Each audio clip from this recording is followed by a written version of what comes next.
Nous sommes le 7 juin devant le centre Maurice Ravel à Vélizy parce que l'UNAFAM s'y réunit ce soir. L'UNAFAM qui s'adresse aux parents des enfants ayant des troubles psychiques. Et ce soir, c'est une soirée très spéciale parce qu'une pièce de théâtre sur mesure a été écrite pour comprendre les troubles psychiques, pour en parler et de façon interactive. Bernard de prénom. Bernard Grosjean. Bernard Grosjean. Vous dirigez la troupe entrée de jeu. Oui. Depuis quand et qu'est-ce? 1997. Et c'est une troupe de théâtre d'intervention. Et une troupe de théâtre d'intervention, c'est une troupe qui fait du théâtre sur des commandes sociales. C'est-à-dire on nous passe des commandes de pièces sur un thème donné, pour un public donné.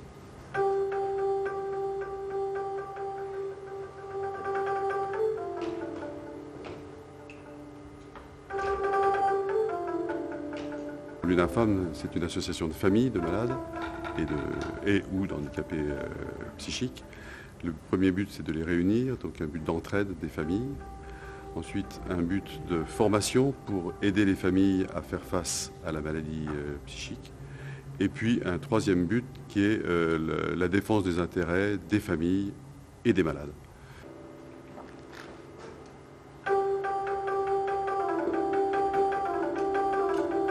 Depuis plus de 10 ans déjà. Constamment aux aguets. Toujours pendu au téléphone. Balancé entre espoir et inquiétude. Ne plus vivre pour soi. Ne plus oser partir. Avoir peur. Tout le temps. Se sentir responsable. Se sentir coupable.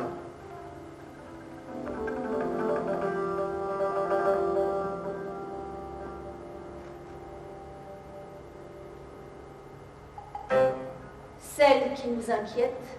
Celle qui nous angoisse. Celle qui nous paraît parfois si étrangère. C'est pourtant notre fille. Déjà plus de 10 ans. Et pour longtemps encore, certainement.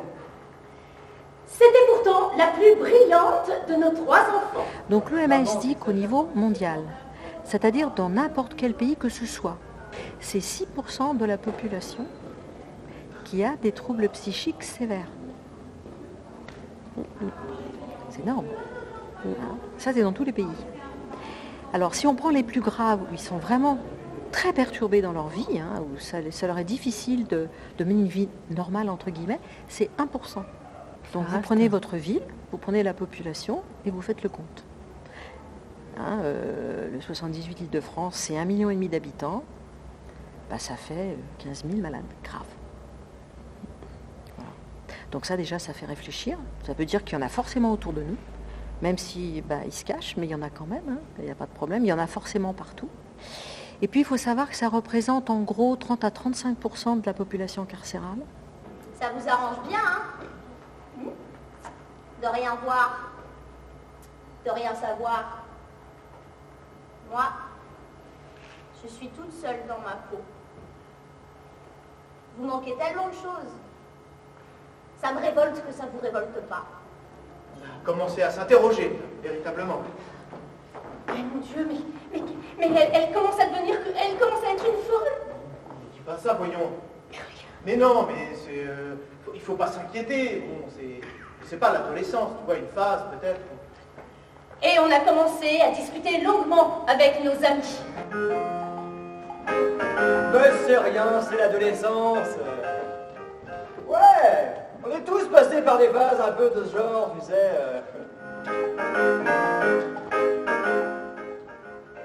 Ça va aller. Ouais, si c'était moi, un bon coup de pied au cul, comme avec mon fils. Et on a décidé de consulter. Ah oui.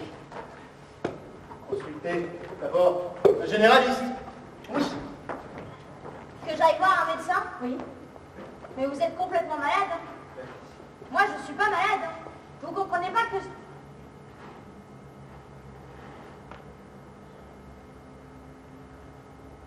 Et il est hors de question que je vous accompagne. Ça colle très bien à la réalité, même si moi j'ai la chance de ne pas vivre ce problème dans ma famille. Je connais par mon rôle de maire adjoint de solidarité et d'affaires sociales, donc je suis au cœur du sujet. Et nous avons malheureusement sur la ville sujet qui nous donne des inquiétudes.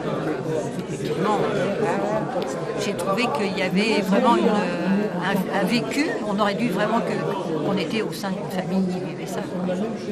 C'était vraiment très très prenant. Et de voir comme ça intervenir des parents qui eux sont concernés dans leur famille, qui sont intervenus sur scène. Ça prend au tripes, je vais dire. Ces personnes qui ont le courage de venir nous parler de ce qu'ils vivent au quotidien, c'est très fort. Elle ne prend pas de drogue. Ah non. Non. Peut-être une rupture amoureuse. Non, je sais pas. Je ne sais pas, c'est peut-être juste une crise d'angoisse passagère. Et c'est inquiétant. Il faudrait peut-être consulter un spécialiste. Allez voir un psychiatre. Non mais je suis pas folle, hein. C'est vous qui êtes complètement cinglé. Votre fille n'est pas malade. C'est elle qui a choisi d'être comme ça. Ouais. Mais ça vient peut-être de vous, de votre trop d'amour. Oui, du coup elle fait un rejet de votre amour maternel. Oui, c'est ça. Il faut certainement chercher la part de vérité dans votre histoire familiale. Le pédopsychiatre à la Salpêtrière, c'était quand même le professeur, je n'aimerais pas son nom par discrétion, parce qu'il est à la retraite d'ailleurs maintenant depuis longtemps. Mais là, la réponse était vous, c'est vous, madame, qui êtes angoissée. Alors que je venais vraiment après des tests, je sentais, j'avais l'intuition qu'il y avait quelque chose qui n'allait pas, qui était étrange, disons. Et donc j'avais repris rendez-vous et là, il m'avait vraiment dit, non, madame, c'est vous qui vous angoissez. Pour finir, 15 ans après, découvrir justement grâce aux recherches de l'UNAFAM et de psychiatre, de constater que les troubles qu'elle avait enfant étaient déjà des troubles cognitifs de la schizophrénie. C'est à ce moment-là qu'on a commencé à se diviser sur la question.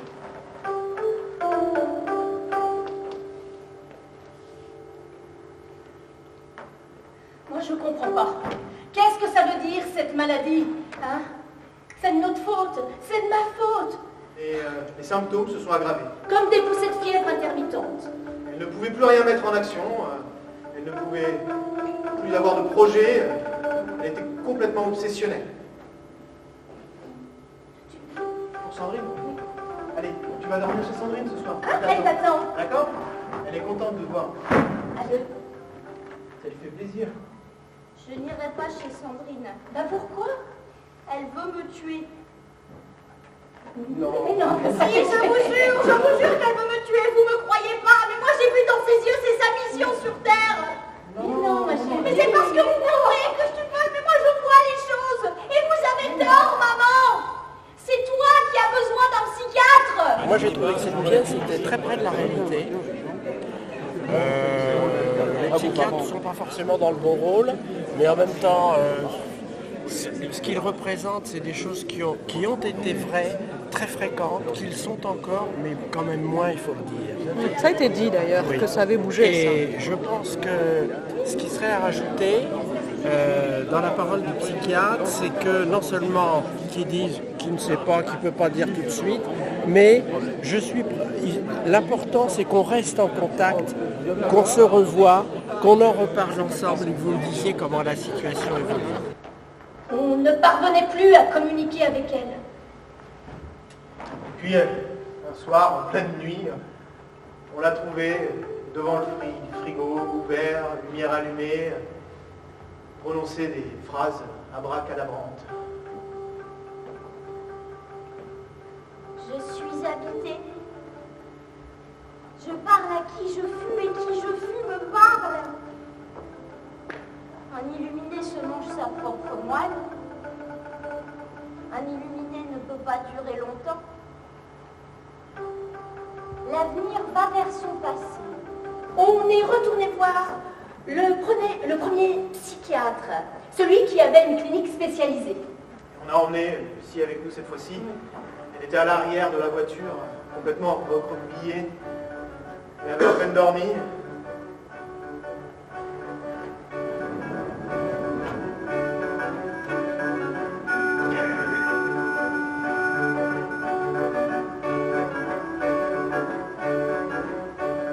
Votre fille a une maladie psychique, une maladie psychotique. Les traitements existent. Ils sont lourds, mais il faut réagir vite. Sinon, le pire est à craindre. Dans un premier temps, nous préconisons l'isolement. Lucie va rester quelque temps avec nous. Sans vous, nous pourrons l'observer tranquillement. Non mais, vous ne pouvez pas nous l'enlever comme ça. Vous pourriez peut-être nous expliquer plus. Je ne peux pas. Je ne veux pas vous recevoir plus longtemps. Je m'occupe de la souffrance de votre fille. Ça me suffit. Pour votre souffrance personnelle, voyez avec votre généraliste. Lucie est restée là-bas 6 semaines. Et quand elle est revenue à la maison, ça allait un peu mieux, mais elle n'a pas cessé de nous culpabiliser.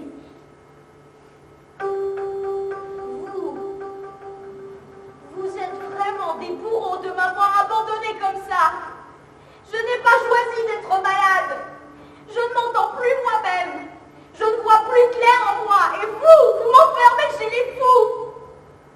Tu sais quoi, maman? Tu m'as vraiment jamais aimée.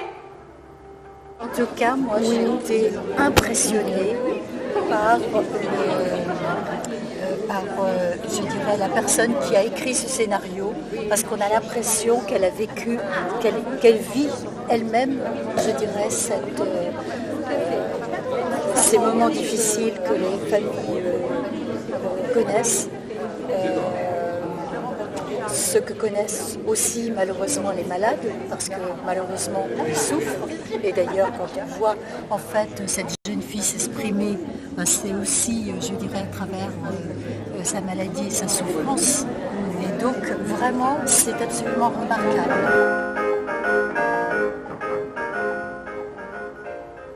Bah alors tu manges pas? Vous croyez que je vais avaler cette soupe? Qu'est-ce que vous avez mis dedans? Vous essayez de m'empoisonner?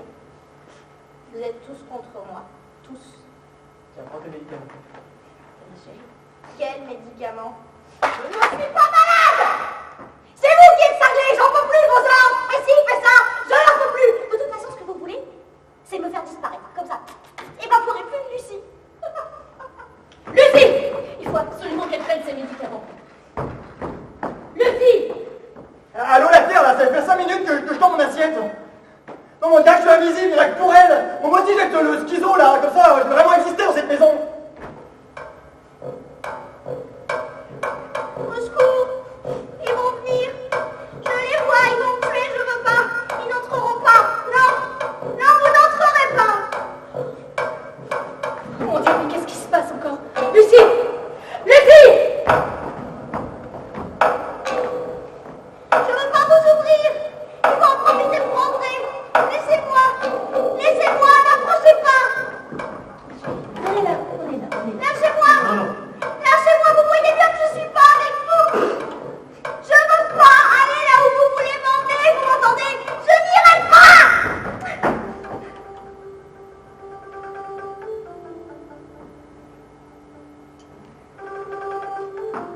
Passer la journée avec sa fille, bah, ça rassure un peu. On a tellement peur qu'elle se mette en danger. Mais il faut qu'on trouve une solution pour qu'elle ait un minimum d'indépendance, d'accord? Bah, elle en est pas capable. Oh, mais t'as entendu ce qu'il a dit, le psychiatre? Ah, c'est ça, c'était à elle de décider, c'est ça? Mais elle en est pas capable! Écoute, moi j'en ai parlé hier avec elle. Elle n'était pas contre l'idée de prendre un appartement pas loin de la maison, tu vois. Il suffit juste qu'on monte un dossier handicap, voilà. Ma fille, une handicapée, ça, jamais. On n'ose pas parler de la maladie psychique, ça ne se dit pas, on ne peut pas dire mon fils est à l'hôpital psychiatrique, c'est inracontable. Donc il y a le déni personnel avant d'être sûr que c'est vraiment ça, et puis ensuite le déni vis-à-vis de la société, vis-à-vis de l'entourage, vis-à-vis de la famille. Sur cet aspect-là, en 2 ans et demi de présidence de l'UNAFAM, ici dans les Yvelines, et en des dizaines d'années d'expérience avec votre sœur, vous avez vu une évolution tout de même, le tabou s'estompe? Oui, puis on y travaille, c'est vraiment le travail, Une des très grosses tâches de l'UNAFAM, c'est de se faire connaître. Et pour se faire connaître, il faut briser le tabou. Le message clé de l'UNAFAM, c'est de toute évidence de se parler, de ne pas rester isolé, de sortir de la solitude. C'est un message qui dit ne restez pas dans votre bulle.